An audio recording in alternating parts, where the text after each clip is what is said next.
आज के श्रम शिखर समाचारी इशारे और समाधान कार्यक्रम में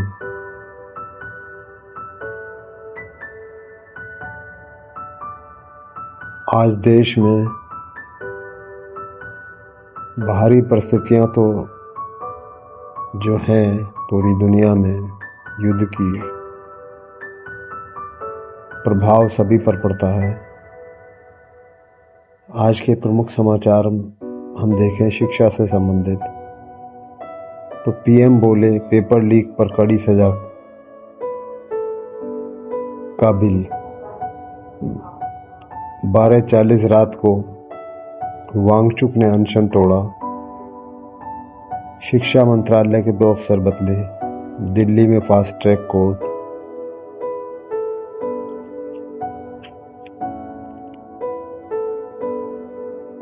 अपने अपनी चीजें हैं। कोई छात्र आंदोलन पर साथ आए ठाकरे बंधु। MBBS के बाद 1 साल की बॉन्ड सेवा की अनिवार्यता खत्म। अब इस बिल के संबंध में और इस आंदोलन के संबंध में आप टीवी पर अखबारों में सुन ही रहे हैं, लेकिन हमारे इस कार्यक्रम में इशारे और समाधान पर आप देखिए एक और समाचार इसके इशारा जो करता है। खेल से पढ़ाई जोड़ी, 3 साल में रिजल्ट 100% हो गया। चेन्नई तमिलनाडु के पेरू कम्बकम सरकारी हाई स्कूल के हेडमास्टर सी शक्ति शिवम ने 3 साल में स्कूल की तस्वीर बदल दी। यहाँ 2023 में 10वीं का रिजल्ट 41% था, 2026 में 100% हो गया। पढ़ाई छोड़ चुके कई छात्रों को वापस स्कूल लाकर परीक्षा भी पास कराई। शुरुआत में जब शिवम स्कूल पहुंचे तो परिसर में गंदगी और अनुशासनहीनता थी। उन्होंने सबसे पहले परिसर साफ कराया और 125 पेड़ लगवाए। सबसे बड़ा बदलाव वॉलीबॉल से आया। शिवम ने बच्चों को पहले खेल के लिए स्कूल बुलाया, फिर धीरे धीरे उन्हें पढ़ाई से जोड़ा। आज छात्र सुबह 9-10 बजे कक्षाएं शुरू होने से पहले ही सुबह 6 बजे अभ्यास के लिए स्कूल पहुंच जाते हैं और उनकी पहल से कक्षा 9 की एक छात्रा अपनी तमिल पुस्तक प्रकाशित कर चुकी है। अब इसमें समाधान पे आप देखें, ओशो का विचार देखते हैं। ओशो के विचार से अगर हम अपनी जिंदगी के सवालों को चारों तरफ देखें, अखबार उठाकर देखें, तो लगता है कि हम जिंदगी के बड़े मसले पर विचार भी कर रहे हैं क्या? हम किस बात पर विचार करते हैं? हम विचार करते हैं नर्मदा का जल मध्य प्रदेश का है कि गुजरात का। हम जैसे नासमझ लोग खोजना ही मुश्किल है। हमने अखबार में क्या विचार करते हैं? एक जिला कर्नाटक में रहना चाहिए कि महाराष्ट्र में? इसमें गोली चलेगी। हम जिन समस्याओं से बातें करते हैं वे समस्याएं कहाँ हैं? बीमारियां हैं। और ज़िंदगी के सामने जो समस्याएं मुंह उठाए खड़ी हैं, उनके तरफ हम विचार ही नहीं करते। उनको हम देखते ही नहीं। जब वह हमको पकड़ लेती हैं गर्दन से, तब हम चिल्लाते हैं, रोते हैं। फिर एक ही उपाय रह जाता है कि हम भगवान से प्रार्थना करें, क्योंकि जब हम कुछ कर सकते हैं वह समय हम खो देते हैं। तब कुछ भी नहीं किया जा सकता। जब हम असहाय हो जाते हैं, हेल्पलेस हो जाते हैं, तो फिर भगवान से प्रार्थना करने के सिवाय कोई रास्ता नहीं रह जाता। इस शिक्षा के कार्यक्रम में अब शिक्षा को देखें, शिक्षा की व्यवस्थाओं को, बड़ी बड़ी चीज़ें चल रही हैं, लेकिन अभी तक हमारी दृष्टि से एक प्रश्न खड़ा होता है कि वास्तविकता में क्या समाधान होना चाहिए।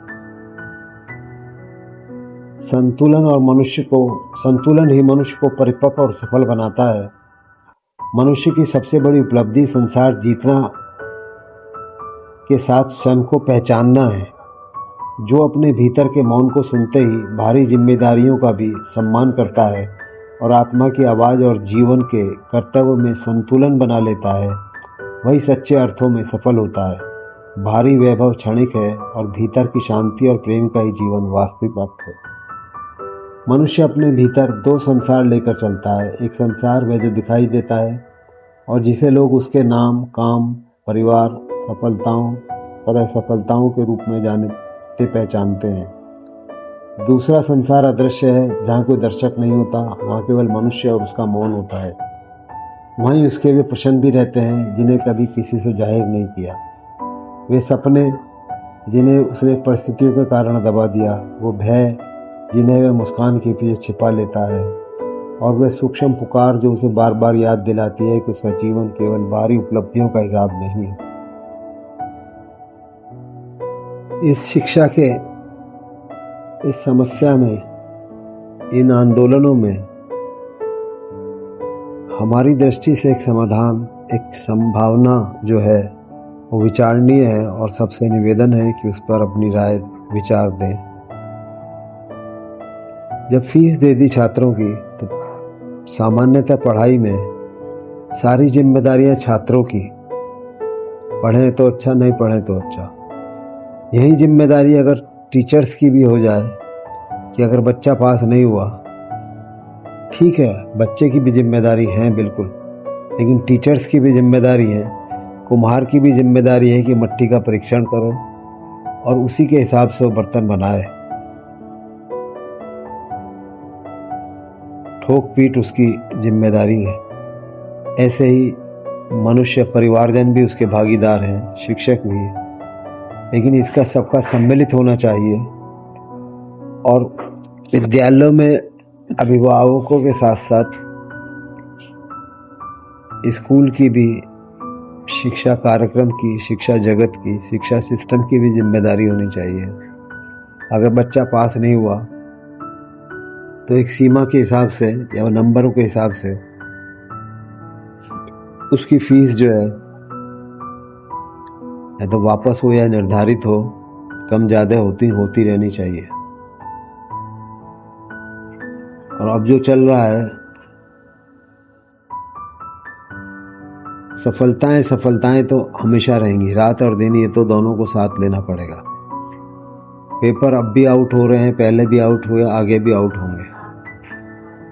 चोरियां पहले भी होती थी, अब भी हैं, आगे भी होंगी। हम उनको किस तरह से समझ पाएं? चोरी ये भी तो बताती है कि आपकी सुरक्षा व्यवस्था कितनी मजबूत है। तो इस दृष्टि से अगर हम शिक्षा का समाधान की ओर कदम उठाएं, अब परीक्षाओं में, कक्षा में घुसने से पहले परीक्षा से निकलने के बाद कक्षा की परीक्षा, फिर इंटरव्यू की परीक्षा, तो ये परीक्षाओं का खेल, व्यवस्थाओं का खेल, ये अगर मूलतः प्रारंभिक अवस्था में ये विकसित हो जाए तो बहुत सारी समस्याएं, समय, सब चीज़ें की गुणवत्ता, व्यवस्था की गुणवत्ता बढ़ जाएगी। इस सब में आपके विचार भी आमंत्रित हैं। अपनी वीडियो बनाकर भेजें या कमेंट्स बॉक्स में हमें लिखें। हम आपको अगले कार्यक्रम में जोड़ सकते हैं, आमंत्रित कर सकते हैं। धन्यवाद। आज यहीं विराम देते हैं। धन्यवाद।